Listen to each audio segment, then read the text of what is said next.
Listen, one of the hardest things to deal with realizing is that people have been in these churches and they've been using this book to spell people for years.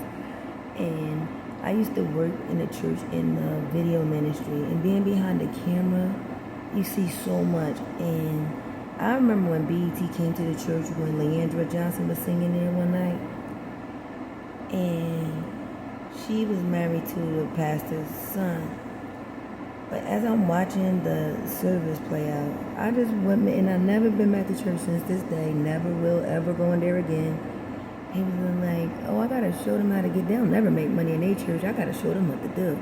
And it's like, and I had already had my intent to promote my offering was. So even though the spell in nature, I witnessed it, I still gave the offering because I realized that that was my intent to give what I was giving. But it's like, oh, well, the first 12 people, we need 12 people with $100. We need this many. And so it's like, they basically do a count in the audience, how many people is in the church, and then, like, start demanding money from them. Kind of like what we're witnessing right now with, like, New Devil, when it's, oh, well, if you're not going to give me more than $2, if you're only going to send me $2, you might as well send that to my Cash App because it's not worth it to me. It's like, bruh. Did you ever wonder to think that everybody don't have Cash App on their phone because everybody's not fucking broke, everybody's not fucking poor, and everybody don't need to have that method of payment? So some people use fucking Zelle because they go through the fucking bank. They got accounts, bitch. I mean, at the end of the day, you telling on yourself when you gotta have Cash App, bitch. You ain't got no fucking credit. You don't got no real bank account. You don't got no. I mean, come on. Like, Cash App is a big fucking scam anyway. Taking people's money, fucking people up. You know what I mean? Got all kinds of shit going on with it. You gotta watch how you dealing with these people out here, right? They take advantage of anybody. Wolves in sheep's clothing. But sheep nonetheless. And at the end of the day, like I said, I'm a whole big lion. And I ain't scared of no fucking shit. And at the end of the day, it don't matter whether the lion come from the north or the south. Guess what? All lions answer to me. I'm like Daniel in the lion's den, bitch. I'm in the lion's den every day of my fucking life. And at the end of the day, if I can stand with the lions while they trying to kill me, bitch, stand still and they don't do a fucking thing. Really? Do you have a problem at all, my friend? You better wake up to the realities of what's possible. Because if you can't find a way to navigate through your everyday, you might start having some other kind of problems, okay? So let's break out of the old narratives that it's always something wrong.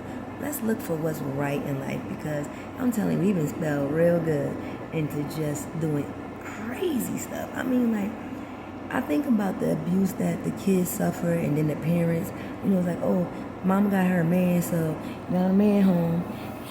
He take care of the kids, and he sleep with them too, because this was the nature of it. Like, everybody was getting high, they was on drugs, they was getting pumped up and fed this shit. And one family was encouraged to get another one family hooked on. I remember my mother, she held out for so long, like, I'm not doing that shit, but it didn't stop them from having that, and that program when them fucking stamps came, and only me and my brother could lick them bitches though.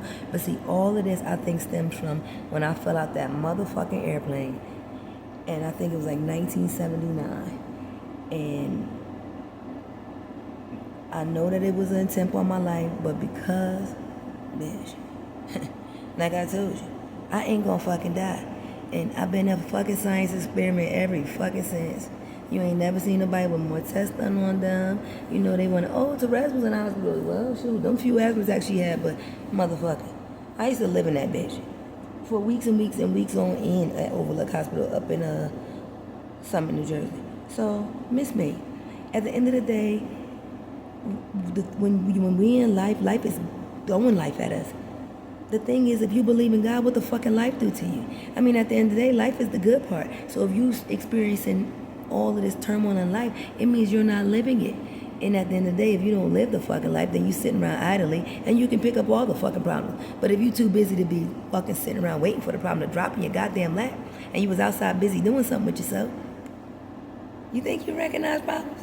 Because I know when I used to work 20 hours a day, but 22 sometimes, I would not have a fucking concern in the world but making that motherfucking money, what bills need to get paid, what them goddamn kids needed. And and so forth and so on. But I ain't have time. I never even, I told you, I was disabled before I ever even went online and sat and watched a YouTube video. I mean, I tried to make YouTube in 14 because, that's when I started getting, going to school full time, and I was doing a chapter for the Honor Society.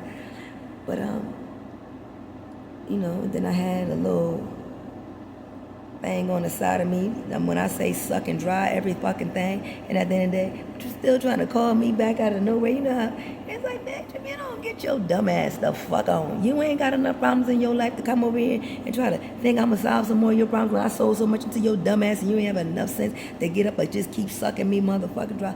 Fuck you, your mama too, everybody that look like you boo. And since you come from the JWs, I don't fuck with y'all. I'm sorry. Never have, and I never will. Come on, nigga, come on.